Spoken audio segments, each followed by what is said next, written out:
میں تو پہلے دن سے اس کی مخالفت کرتا آیا ہوں کیونکہ انڈس واٹر ٹریٹی کا آپ کو نقصان نہیں ہوا لیکن ہمیں بھرپور نقصان ہوا. پانی کو ہتھیار بنانا انسانیت کے خلاف ہے. یہ پاکستان یا کسی اور ملک کی، اگر کسی ملک کے ساتھ بھی ہمارا پانی چلا جاتا اس کو بند کیا جائے گا، میں سمجھتی ہوں انسانیت کے خلاف ہے. ہم نے مرکز کو 2 پروجیکٹس دیے ہیں جو ہمیں لگتا ہے ان پہ کام اگر ہوگا تو ہمیں فائدہ ہوگا. ایک جہلم پہ ایک نیویگیشن بیراج، جس کو تلبل نیویگیشن بیراج کہا جاتا ہے، سوپور کے پاس، اس سے وولر میں پانی بڑھ جائے گا، جہلم کا لیول بڑھے گا.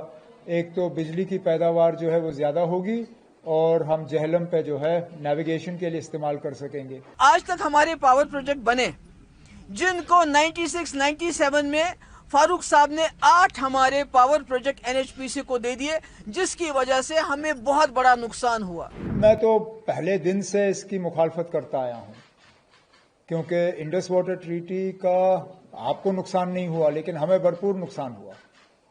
آپ کی 3 دریائیں جو ہیں آپ کے پاس رکھی گئیں، آپ کو پانی روکنے کا بھی پورا حق ملا، اس کا بھی کچھ حد تک خمیازہ ہم نے بھگتا کیونکہ ڈیم آپ نے بنائے، علاقہ ہمارا ڈوبا. جو آپ کا رنجیت ساگر ڈیم ہے اس کا زیادہ تر حصہ جو پانی کے اندر آیا وہ جموں کشمیر کا آیا اور اس کا جو ہمیں ملنا چاہیے تھا کمپنسیشن وہ نہیں ملا، جو اس کا ہمیں بجلی ملنی چاہیے تھی وہ نہیں ملی، جو اس میں ہمیں روزگار ملنا چاہیے تھا وہ بھی نہیں ملا. لیکن چلیے ایک ہمسائے کے طور پہ ہم نے زیادہ شکایت نہیں کی. اب اچھی بات یہ ہے کہ اب انڈس واٹر ٹریٹی جو ہے اس کو سسپینڈ کیا گیا ہے. اب میں چاہوں گا کہ جلد سے جلد ایسے اقدامات اٹھائے جائیں کہ ہم وہ پانی خود استعمال کر سکیں.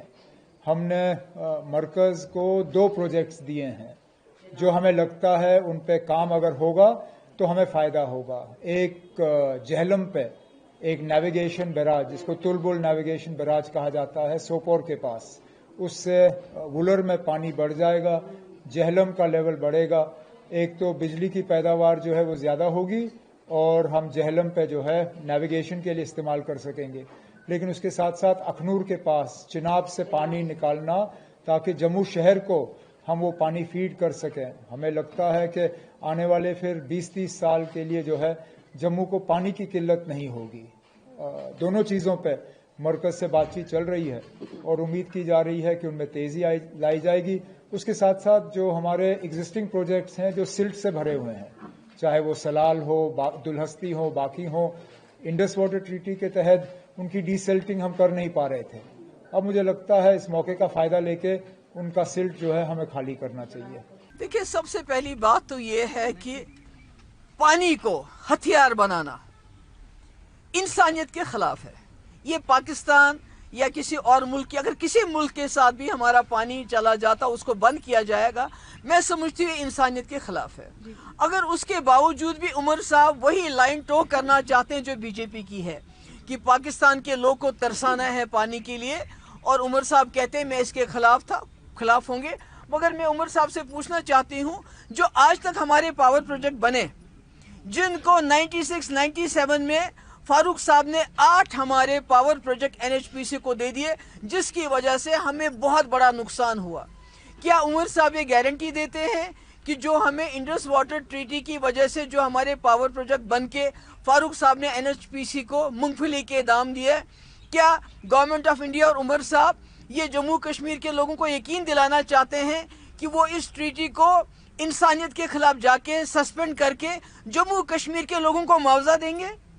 Will they compensate us for the losses that we have suffered all these years because our ex-chief minister Farooq Saab was so generous کہ انہوں نے سارے پاور پروجیکٹ اٹھا کے مونگ پھلی کے دام NHPC کو دے دیے؟ کیا وہ اس کو کمپنسیٹ کریں گے؟ میرا یہ کہنا ہے. VK نیوز، راشٹر کے نام.